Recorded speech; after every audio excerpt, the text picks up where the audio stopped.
So നമ്മളിപ്പം പഠിക്കാൻ വേണ്ടി പോകുന്നത് ഫീമെയിൽ ജെനിറ്റൽ സിസ്റ്റമാണ്. ഇതിനകത്ത് വരുന്ന സെർവിക്കൽ ക്യാൻസറിനെ കുറിച്ചാണ്. നമ്മുടെ സെർവിക്സിൽ കാണുന്ന ഒരു മാലിഗ്നൻ്റ് ആയിട്ടുള്ള ട്യൂമറാണ് സെർവിക്കൽ ക്യാൻസർ. ഇതിൻ്റെ പ്രിക്കേഴ്സർ ടൈപ്പ് എന്ന് പറയുന്നത് HSIL ആണ്. That is high grade squamous intra epithelial lesion. എന്തുകൊണ്ട് വന്നു? Due to squamous metaplasia at squamo columnar junction. അതായത് ഹൈ ഗ്രേഡ് സ്ക്വാമസ് HSIL. അതിനകത്ത് H എന്ന് പറയുന്നത് ഹൈ ഗ്രേഡ്, S എന്ന് പറയുന്നത് സ്ക്വാമസ് ആണ്. സ്ക്വാമസ് സെൽസ് എന്ന് കേട്ടിട്ടില്ലേ? നമ്മുടെ സ്കിന്നിൻ്റെ പല ലെയർ സ്ക്വാമസ്. ഇനി I എന്ന് പറയുന്നത് ഇൻട്രാ എപ്പിത്തീലിയൽ ലീഷനാണ്. എന്തുകൊണ്ടാണ് വന്നത്? നമ്മുടെ സ്ക്വാമസിൻ്റെയും കൊളമനാറിൻ്റെ ഇടയ്ക്കുള്ള സ്പേസ്, അതായത് സ്ക്വാമോ കൊളമനാർ ജംഗ്ഷൻ അവിടെ സ്ക്വാമസ് മെറ്റാപ്ലേസിയ നടന്നത് കൊണ്ട് ഇതൊരു നമ്മുടെ സ്ക്വാമസ് സെൽ കാർസിനോമയുടെ തൊട്ടു മുമ്പ് ഇമ്മീഡിയറ്റ്ലി വരുന്നതാണ് HSIL. ഇതിൻ്റെ ഏജ് എന്ന് പറയുന്നത് 45 വയസ്സാണ്. 45 വയസ്സാണ്. അപ്പം സെർവിക്കൽ ക്യാൻസർ എന്ന് പറയുന്നത് ഒരു മാലിഗ്നൻ്റ് ആയിട്ടുള്ള ട്യൂമറാണ് പ്രസൻറ്റ് ഇൻ ദ സെർവിക്സ്. ഇതിൻ്റെ പ്രിക്കേഴ്സർ എന്ന് പറയുന്നത് HSIL ആണ്, high grade squamous intra epithelial. അപ്പം HSIL എന്ന് പറഞ്ഞാൽ ലീഷൻ ഡ്യൂ ടു എന്താണ്? സ്ക്വാമസ് മെറ്റപ്ലേസിയ അറ്റ് സ്ക്വാമസിനെ കൊളമന ജംഗ്ഷൻ. ഓക്കെ, ഏജ് എന്ന് പറയുന്നത് 45 ആണ്. അടുത്തയാണ് എറ്റിയോളജി ആൻഡ് റിസ്ക് ഫാക്ടേഴ്സ്. എന്തൊക്കെ കാരണങ്ങളും എന്തൊക്കെ റിസ്ക് ഫാക്ടേഴ്സുമാണ് ഇതിലോട്ട് നയിക്കുന്നതെന്ന്. എറ്റിയോളജി പറയുമ്പോഴത്തേക്കും ഹ്യൂമൻ പാപ്പിലോമ വൈറസ് ആണ് ഇതിൻ്റെ പ്രധാനപ്പെട്ട കാരണം. ഹ്യൂമൻ പാപ്പിലോമ വൈറസ്, പല തരത്തിലുള്ള വൈറസുകളുണ്ട്. അതിൽ ഒരു ഇനമാണ്, ഒരു ടൈപ്പാണ് ഹ്യൂമൻ പാപ്പിലോമ വൈറസ്. ഇതെന്ന് പറയുന്നത് സെക്ഷുവലി ട്രാൻസ്മിറ്റഡ് DNA വൈറസാണ്. ഇത് CINലും സെർവിക്കൽ ക്യാൻസറിലും പ്രധാനപ്പെട്ട പങ്ക് വഹിക്കുന്നുണ്ട്.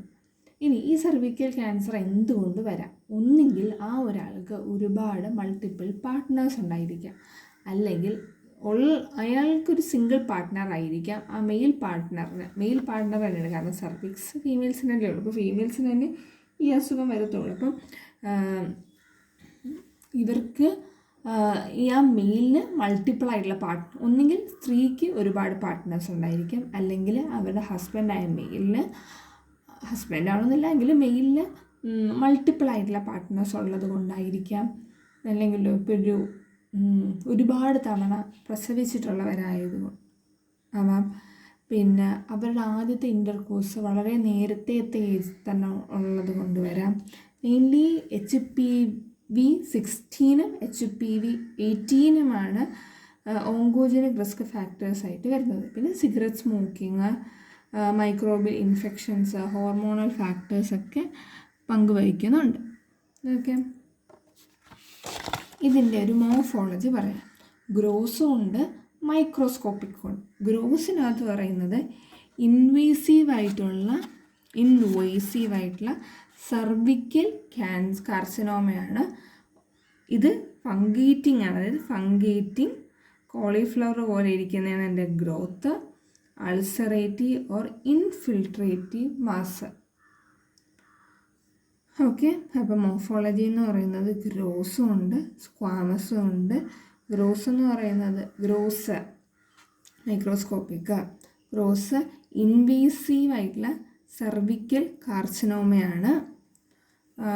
ഫംഗേറ്റിംഗ് ആയിട്ട്, അതായത് കോളിഫ്ലവർ പോലെ ഇരിക്കുന്നത് കൊണ്ട്, കൂടെ അങ്ങനെ അൾസറേറ്റഡ് അല്ലെങ്കിൽ ഇൻഫിൽട്രേറ്റീവ് മാസ്.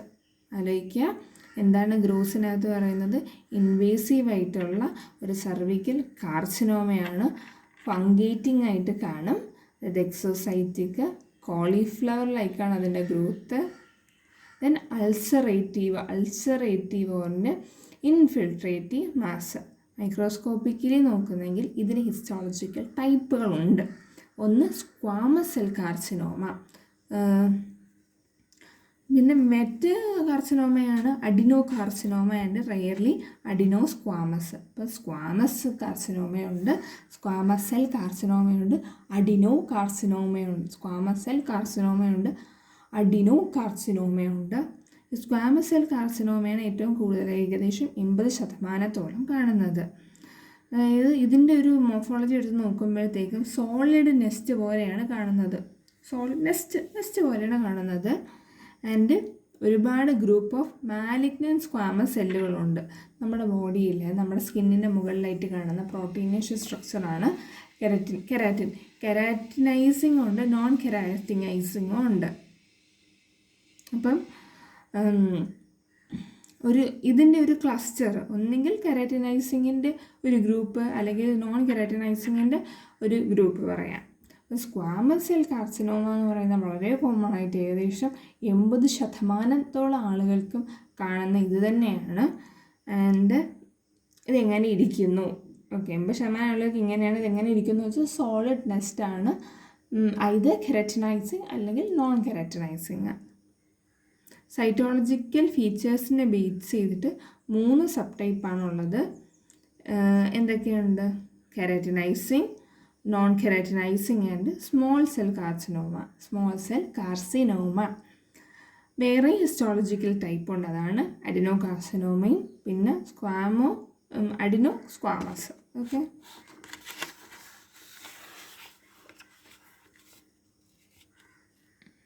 ഇതിൻ്റെ സ്പ്രെഡാണ്. അപ്പം നമ്മൾ എന്തൊക്കെ പഠിച്ചു? സെർവിക്കൽ ക്യാൻസർ എന്ന് പറയുന്നത് സെർവിക്സിൻ്റെ ട്യൂമർ, സെർവിക്സിൽ കാണുന്ന ട്യൂമറാണ്. ഇതിൻ്റെ പ്രിക്കേഴ്സറായിട്ട് പറയുന്നത് HSIL ആണ്. അതെന്താണെന്ന് പറയണം. ഹൈ ഗ്രേഡ് HS ഫോർ എന്താണ്? സ്ക്വാമസ് ആണ്. Intra epithelial lesion due to എന്തുകൊണ്ടാണ്? ആ ഒരു സ്ക്വാമസിനും കൊളമന ജംഗ്ഷൻ്റെ അവിടെ ഉണ്ടാകുന്ന ചേഞ്ചസ് കാരണം കൊണ്ടാണ്. Due to changes in the squamous columnar junction അത് പറഞ്ഞു.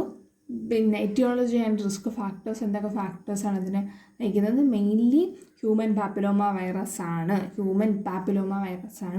HPV 16 HPV 18 ആണ് ഇതിൻ്റെ ഫാക്ടേഴ്സ്. പിന്നെ കുറേ ഇൻസിഡൻസ് പറഞ്ഞു.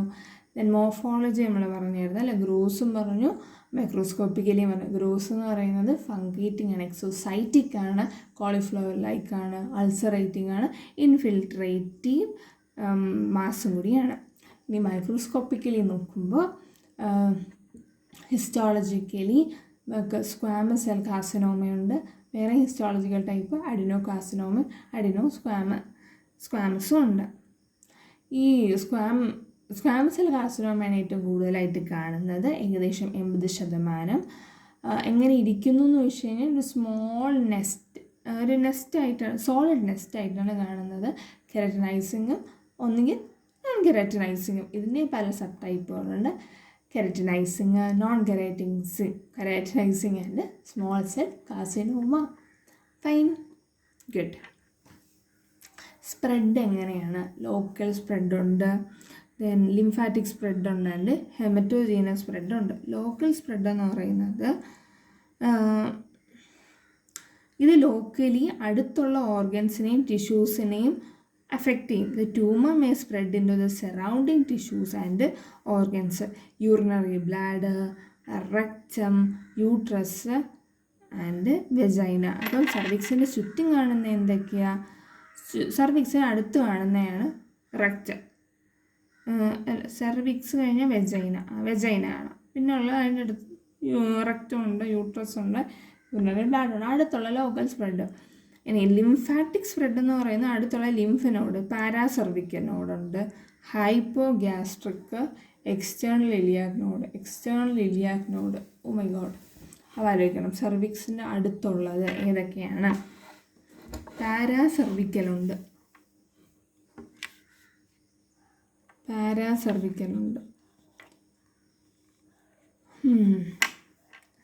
എക്സ്റ്റേണൽ ഇലിയാക് നോഡുണ്ട്. ലിംഫാറ്റിക് ആണ് പാരാസെർവിക്കൽ, ഹൈപ്പോഗ്യാസ്ട്രിക്, എക്സ്റ്റേണൽ ഇലിയാക്. അടുത്തയാണ് ഹെമറ്റോജീനസ് സ്പ്രെഡ്. അത് ലിവറിൽ പോവും, ലങ്സിൽ പോവും, ബോൺ മാരോയിൽ പോവാം. ക്ലിനിക്കൽ ഫീച്ചേഴ്സാണ് അടുത്ത് പറയുന്നത്. അപ്പോൾ നമ്മളൊരു സർവിക്കൽ ക്യാൻസർ ചോദിച്ചു കഴിഞ്ഞാൽ എഴുതേണ്ട കാര്യം ഡെഫിനിഷൻ എഴുതണം. ഡെഫിനിഷനകത്ത് തന്നെ HSILൻ്റെ കാര്യം പറയണം, ഏജ് ഗ്രൂപ്പ് പറയണം, ദെൻ വേണമെങ്കിൽ ഒരു ഇൻസിഡൻസ് പറയാം, പിന്നെ എറ്റിയോളജി ആൻഡ് റിസ്ക് ഫാക്ടേഴ്സ്. അത് കഴിഞ്ഞാൽ പിന്നെ എറ്റിയോളജി ആൻഡ് റിസ്ക് ഫാക്ടേഴ്സ് കഴിഞ്ഞാൽ മോർഫോളജി എഴുതണം. ദെൻ മോർഫോളജി കഴിഞ്ഞാൽ മോർഫോളജിക്കകത്ത് തന്നെ ഗ്രോസ് എഴുതണം, മൈക്രോസ്കോപ്പിക് എഴുതണം. ഗ്രോസ്, മൈക്രോസ്കോപ്പിക്, സ്പ്രെഡ് തന്നെ ലോക്കൽ സ്പ്രെഡുണ്ട്, ലോക്കലായിട്ടുള്ള സ്പ്രെഡുണ്ട്, ലിംഫാറ്റിക് സ്പ്രെഡുണ്ട്, ഹെമറ്റോജെനസ് സ്പ്രെഡുണ്ട്, അത് എഴുതണം. പിന്നെ ക്ലിനിക്കൽ മാനിഫെസ്റ്റേഷൻ എഴുതണം. ക്ലിനിക്കൽ മാനിഫെസ്റ്റേഷൻ ഇവിടെ ആദ്യത്തെ ടൈപ്പ് ഓഫ് സെർവിക്കൽ ക്യാൻസർ ആണെന്നുണ്ടെങ്കിൽ, മീൻസ് ഒരു ഏർലി സ്റ്റേജ് ആണെന്നുണ്ടെങ്കിൽ ഇൻ്റർകോഴ്സിന് ശേഷം നല്ല രീതിയിൽ ബ്ലീഡിങ് കാണുന്നുണ്ട്. പ്രൊഗ്നോസിസ് ഏത് ടൈപ്പ് ഓഫ് കാർസിനോമയാണ്, എത്ര ഇൻറ്റൻസിറ്റിയിൽ അത് വളർന്നു എന്നതിനെ ബേസ് ചെയ്തിട്ട് മാറാം അതിൻ്റെ ഒരു പ്രൊഗ്നോസിസ്, ഏത് സ്റ്റേജാണെന്ന് ബേസ് ചെയ്ത്.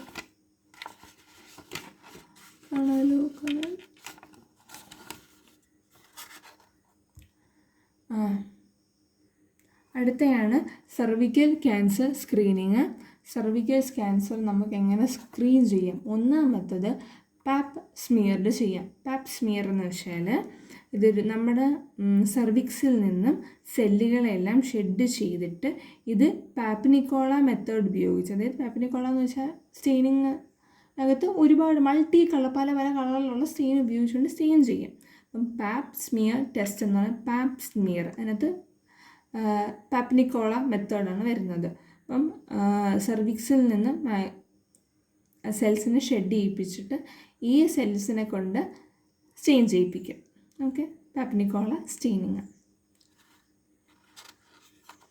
അടുത്തയാണ് ഷില്ലേഴ്സ് ടെസ്റ്റ്. ഇവിടെ ലുഗോൾസ് ഐഡിൻ, ഷില്ലേഴ്സ് ടെസ്റ്റ് എന്നുള്ള ലുഗോൾസ് ഐഡിനാണ് ഉപയോഗിക്കുന്നത്. അയഡിൻ്റെയും പൊട്ടാസ്യം അയഡൈഡിൻ്റെയും കോമ്പിനേഷനാണ്. അയഡിൻ്റെയും പൊട്ടാസ്യം അയഡൈഡിൻ്റെയും കോമ്പിനേഷനാണ്. അയഡിൻ, അതായത് കാർബോഹൈഡ്രേറ്റും അയഡിനും തമ്മിലൊരു ബന്ധമുണ്ട്. നമ്മൾ ഏതാണോ സസ്പെക്റ്റ് ചെയ്യുന്ന ക്യാൻസർ സസ്പെക്റ്റ് ചെയ്യുന്ന ആ ഒരു ഏരിയയിൽ ഈ സൊല്യൂഷൻ കൊണ്ട് തേക്കുന്ന സമയത്ത് അവിടെ ഒരു റിയാക്ഷനും കാണുന്നില്ല എന്നുണ്ടെങ്കിൽ നമുക്ക് ക്യാൻസറാണ് സസ്പെക്റ്റ് ചെയ്യും. കാരണം ക്യാൻസർ സെൽസിന് ഗ്ലൈക്കജൻ ഇല്ല. ഓക്കെ, അടുത്ത നമുക്ക് ബയോപ്സി ചെയ്യാം. അത് histological diagnosis and surgical removal of the invasive cancers. Invasive ആയിട്ടുള്ള ക്യാൻസേഴ്സ് സർജിക്കലി നമുക്ക് എന്ത് ചെയ്യണം? റിമൂവ് ചെയ്യാനായിട്ട് പറ്റും. അപ്പോൾ നമ്മൾ ഓൾറെഡി പറഞ്ഞു, ഒന്നുകൂടി ആലോചിച്ച് നോക്കി. ഡെഫിനിഷൻ എന്താണെന്ന് പറഞ്ഞു, HSILൻ്റെ കാര്യം എഴുതണം, ദെൻ ഏജ് എന്താണെന്ന് പറയണം. അപ്പം അതത്രയായി. പിന്നെ എറ്റിയോളജി ആൻഡ് റിസ്ക് ഫാക്ടേഴ്സിനകത്ത് HPV വൈറസ് അത് 16ഉം 18ഉമാണ്, മറക്കരുത്. എന്തൊക്കെ ഫാക്ടേഴ്സ് കൊണ്ടത് വരുന്നു. പിന്നെ നമ്മൾ മോർഫോളജിയിലോട്ട് പോകും. ഗ്രോസ് പറഞ്ഞു, മൈക്രോസ്കോപ്പി പറഞ്ഞു, അതിനകത്ത് തന്നെ സ്ക്വാമസ് സെല്ലിൻ്റെ കാര്യം, keratinising, non keratinising, small cell carcinoma, adeno carcinoma, then adenosquamous carcinoma, അതൊക്കെ പറഞ്ഞു. പിന്നെ സ്പ്രെഡ്, ലോക്കലി അവിടുത്തെ സ്പ്രെഡുണ്ട്, ലിംഫാറ്റിക് ആയിട്ടുള്ള സ്പ്രെഡുണ്ട്, ഹെമറ്റോജീനസ് സ്പ്രെഡുണ്ട്. ഫൈൻ, ആലോചിക്കണം കേട്ടോ. അടുത്തത് ഡയഗ്നോസ് ചെയ്യാൻ വേണ്ടി പാപ്സ്മിയർ എടുത്ത് പാപ്നിക്കോള മെത്തേഡ്, പിന്നെ ഷില്ലേഴ്സ് ടെസ്റ്റ്, അയഡിനും പൊട്ടാസ്യം അയഡൈഡും, പിന്നെ ബയോപ്സി ചെയ്യാം. ആൻഡ് ഫൈനലി എന്ത് ചെയ്യാണ്? Surgical removal of the invasive cancer. ഇത്രയാണ് ഉള്ളത്. Thank you.